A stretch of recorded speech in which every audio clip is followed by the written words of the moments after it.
Hello, hello, hello. Welcome back, people, to Latin Vibes or Out of Office if you're watching this on YouTube. Today, it's just me, Santi, your host, otherwise known as nothing else. I'm just known as Santi or Santiago. Okay, I guess there were two different names. And today, I want to talk about a few things, but the main theme is going to be music. Specifically, two musical acts that have been heavy on my radar recently. Starting with Magdalena Bay, who released Imaginal disc last year. An incredible album that I think is by far the best album of the year without a doubt. And a band with quite a bit more history, and that's been gaining a lot of recognition. The Velvet Underground. Yeah, whatever. I said it the way I said it. So, let's start off with the Velvet Underground because it's how can I say this? It's like my Roman Empire. Well, not really. My Roman Empire is literally the Roman Empire. I really like the Roman Empire, the literal empire. The Republic, the kingdom. That's right. There was a Roman kingdom before the Republic. The Republic was before the Empire. But anyway, the Velvet Underground. So, what's the Velvet Underground? Well, it's this band that came out in the 60s, lasted until the early 70s. May prove me wrong. Maybe it lasted a little bit longer than that. And maybe they do still exist. I think they do on Spotify, but let's be real. The Velvet Underground we're talking about is a band that existed between, let's say, 1965 and 1975, 70s to 80, like maximum 80. That's a band that had John Cale, Lou Reed, both of them founded it together. They formed, how could I say this? Like,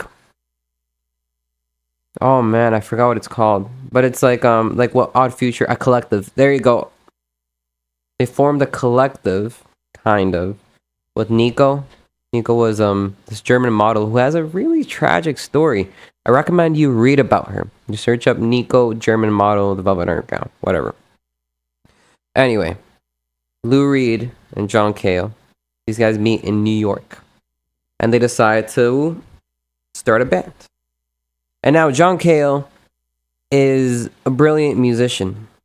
And he's been very influenced by one John Cage. That's right, very similar names. Swap out the L for the G, and you got John Cage. And John Cage was this musician, or rather, somebody who studied music very much. He was considered a pioneer in his field of study, classical music, composition. And he didn't like pop music. But it wasn't just pop music he didn't like. He sort of didn't like... He was like any good scientist that's advanced us in any field. He wasn't necessarily content with what already was. He wanted to prove that there was something more, but what more could be proved in music?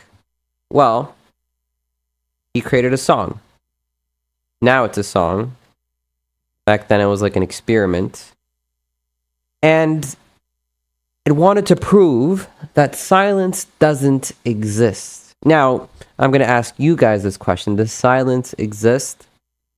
For me, silence does exist, but we will never, ever in our lives be able to experience it. And then again, does silence exist then? If we don't experience it, is it real? I don't know. But I think it does exist. It's kind of like Fiona Apple said in her album, Fetch the Bolt Cutters. I know a sound is still a sound even around no one, right? It still exists. We just don't know it exists. It's kind of like, how do you know a red zebra doesn't exist? You know, you can say, oh, doesn't exist, but how do you know? What if there's a red zebra out there? Okay, I'm getting a little carried away.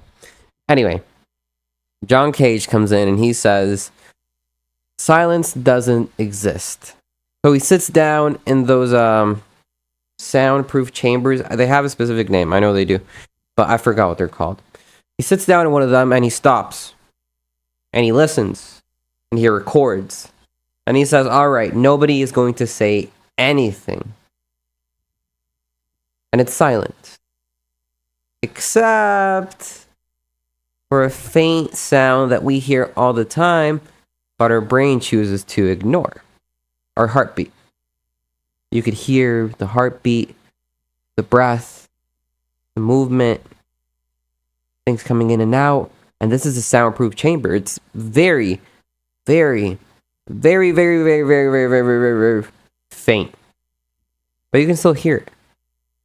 And how can you not hear it? Let's say that I was put in a soundproof chamber, which is supposed to block all sound.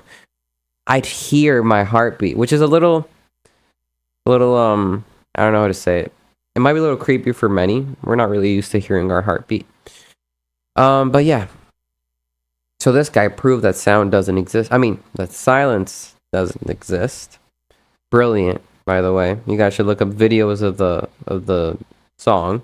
Very interesting. You'll have a whole orchestra play it by doing nothing, which is quite nice. But anyway, this guy, John Cale, not John Cage. John Cage was the silence guy. John Cale, he gets together with Lou Reed, and he says, well, let's start a band. And now, John Cale is clearly a very odd, particular person who isn't very much content with what pop music has to offer. So he starts doing things a little differently. He gets Lou Reed, he gets some more members of the band, and then he gets Andy Warhol to manage them artistically. Now, Andy Warhol, what's he doing there? Andy Warhol is a person of vast interest for me. In fact, I am doing an art project on Keith Haring right now, and they were close collaborators during his later years, which is awesome. If you haven't checked out the Andy Mouse series, make sure to do so. Quite interesting, because it portrays Andy Warhol as Mickey Mouse, but Andy Mouse, that's what it's called, is doing really odd things. For example, in one sketch or one painting, he's the face of a bill, of a dollar. I don't know if it's a dollar bill, but he's the face of a US dollar bill. On the other, he's crowd surfing, but he's huge. The people in the crowd are tiny, and he's immense. I forgot the other ones were like. But anyway, they kind of point to this exuberance, this opulence, right? The magnitude of Andy Warhol. Who was Andy Warhol? A lot of people have theories, conspiracy theories and whatnot, but Andy Warhol was a brilliant artist. Whether you like pop art or not, whether you like realism or not, he was a great artist who really changed the way that we view art. And this guy managed the Velvet Underground, which is a little odd, a music band. And you'll see it in their albums. For example, their most famous album, their most influential one, the one that really set them apart from everyone else, was the Velvet Underground and Nico. That's what it's called. And this is where that German model comes in. Really pretty at the time. I mean, I don't know if I personally think she's super pretty, but people liked her. She can kind of sing, be real. She doesn't have an incredible voice, but she can kind of sing. She's pretty. Gives her more points. And she starts singing a bunch of songs, like Femme Fatale. Femme Fatale is a very popular The Velvet Underground song. Maybe you've heard it. Popular on TikTok. It's like, just look into those dark-colored eyes. You know? That's a good song. But anyway. So she starts singing. These guys start doing their musical thing. Lou Reed starts doing his deadpan voice, the one that inspired Lana Del Rey, who I also like a lot.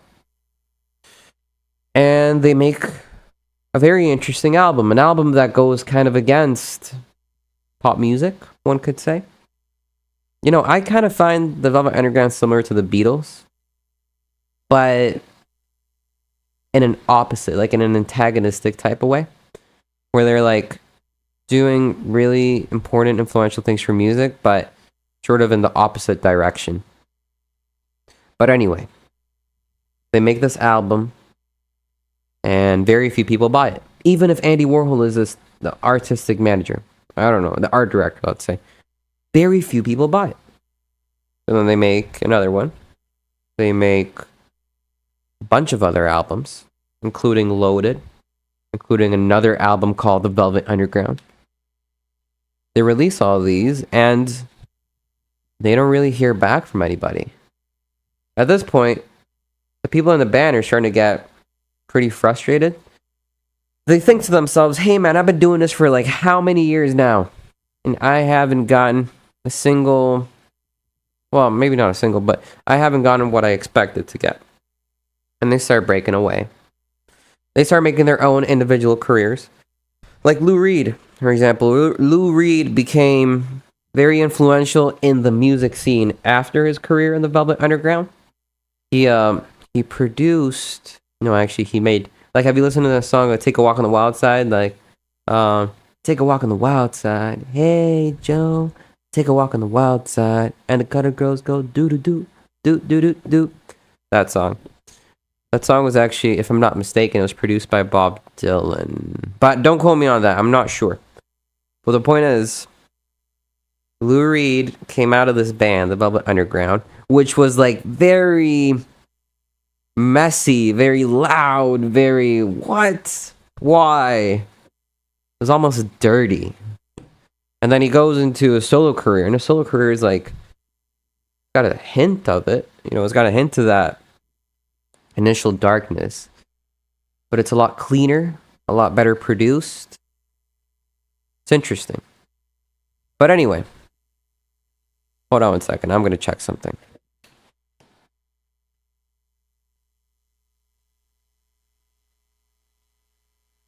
Sorry about that.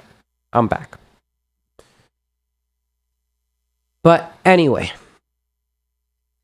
Lou Reed and a bunch of these guys, they go out, they start their own careers, or they just fade into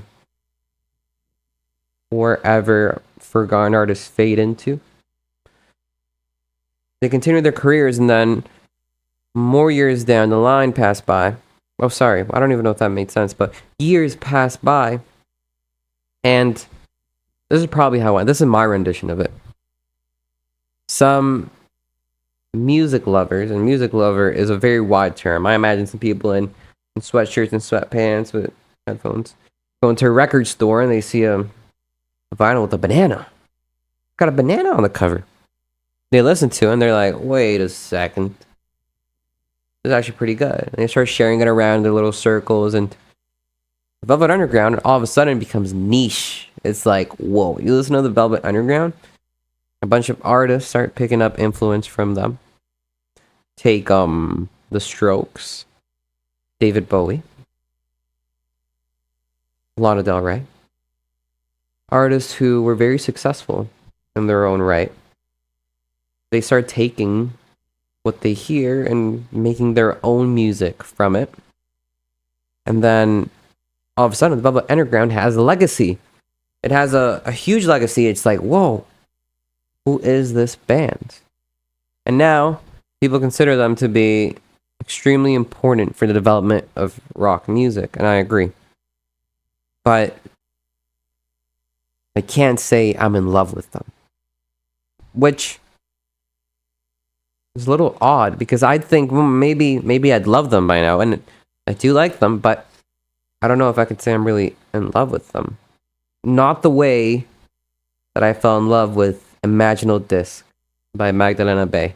And that's the second topic of today.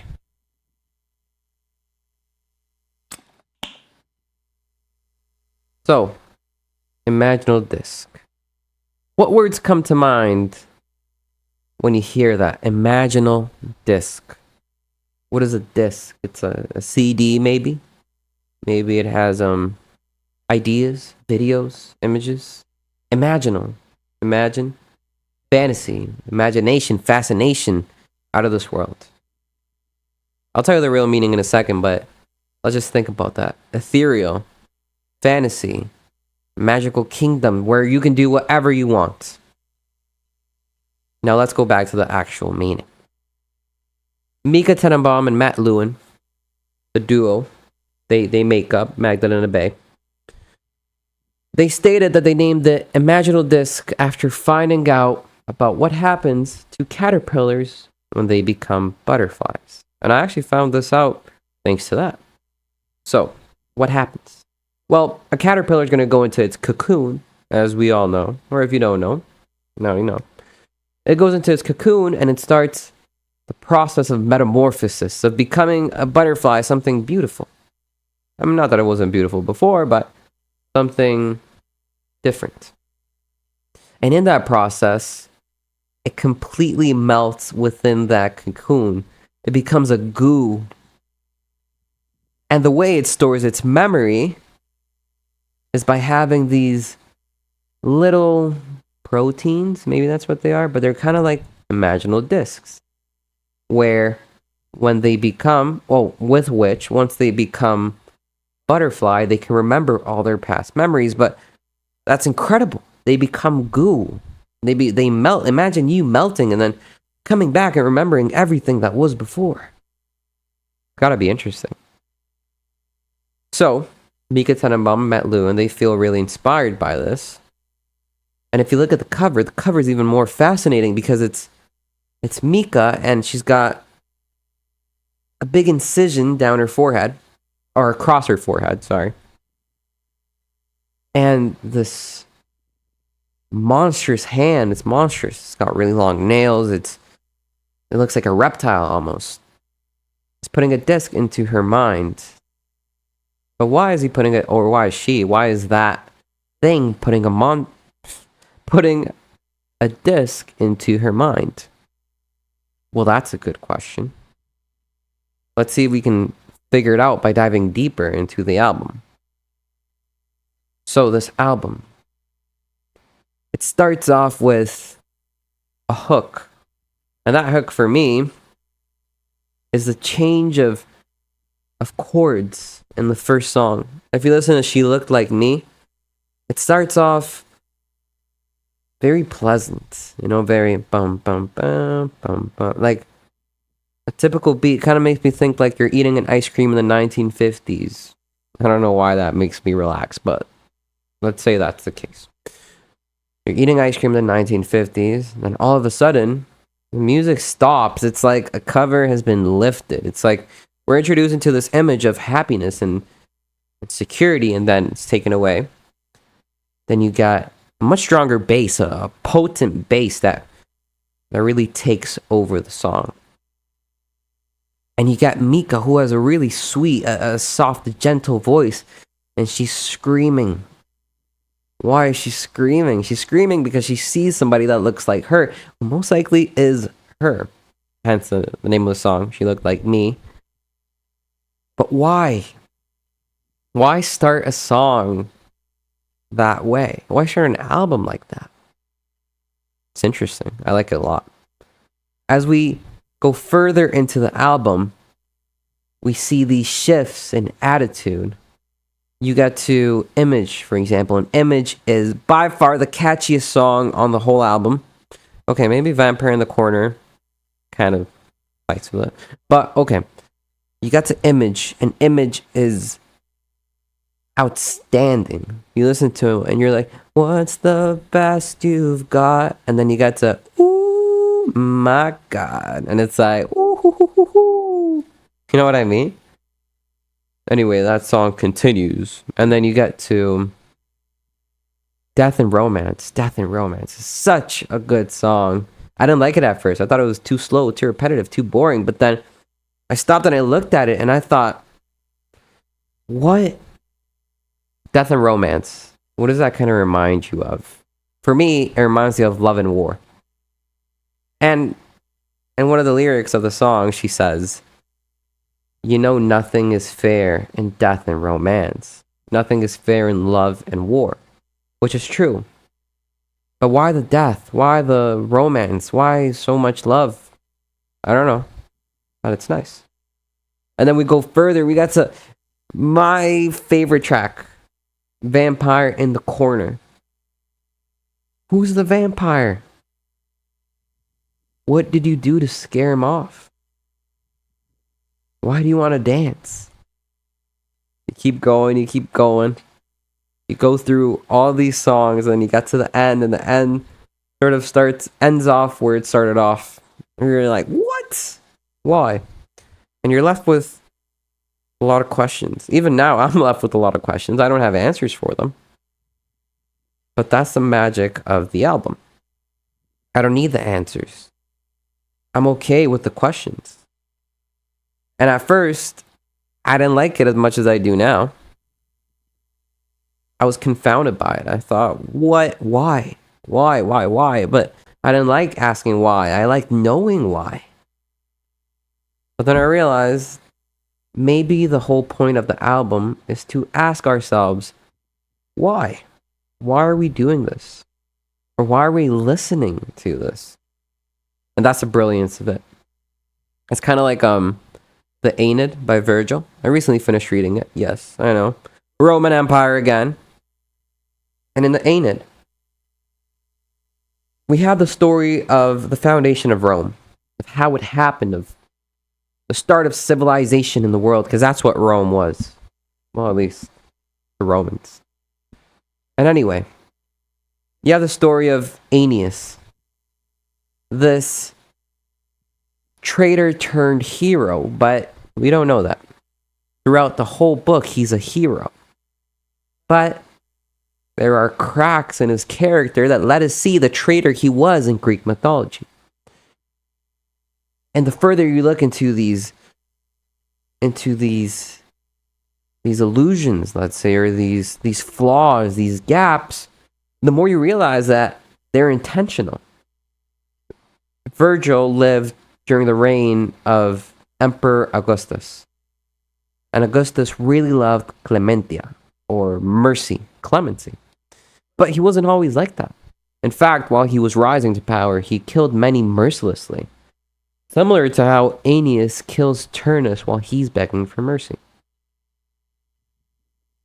Virgil puts all of these little Easter eggs, you can call them Easter eggs, in the book because he wants the reader to know that, yes, we have chosen to forget his past, but we can never really forget it because it's what brought us here.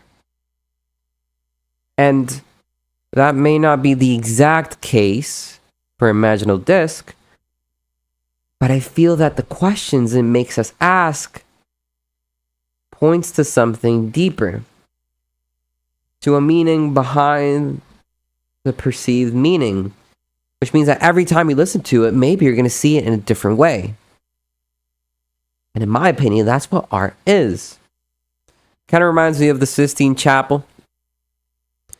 Beautiful, incredible. I sat there and I felt awe.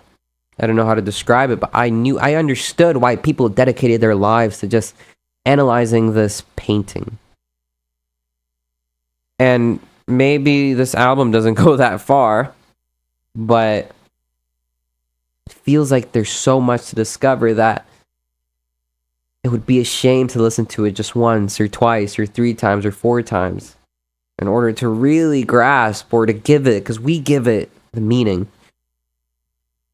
You need to really sit down and think about it, which is what I recommend you guys do. Maybe not to that album, but just in general, something you really like. And just to kind of sum things up, music is art, without a doubt. And art is complicated. It's kind of hard to define art. Do you think art is defined by an institution? By an individual? By an artist? Who defines art? I think that art is defined by us. Each person has a different definition of art. For me, art is like love, like positivity. The love for something, the passion for something. That's art. But that might be different for you. And in my life, I've stumbled upon certain things that have made me really appreciate art. 2 of those being The Velvet Underground and Imaginal Disc by Magdalena Bay, which I encourage you to listen to. Perhaps you won't like it, and that's okay. Listen to it though, because it might just change the way you see music or you listen to music. And that's how I want to leave off today's episode. Thank you very much for listening. My name is Santi. I was your host, and I very much liked being here with you. I hope that you have a wonderful day, night, morning, evening, weekend, start of the week, wherever you are, whenever you may be. And I will see you next time. Have a good day.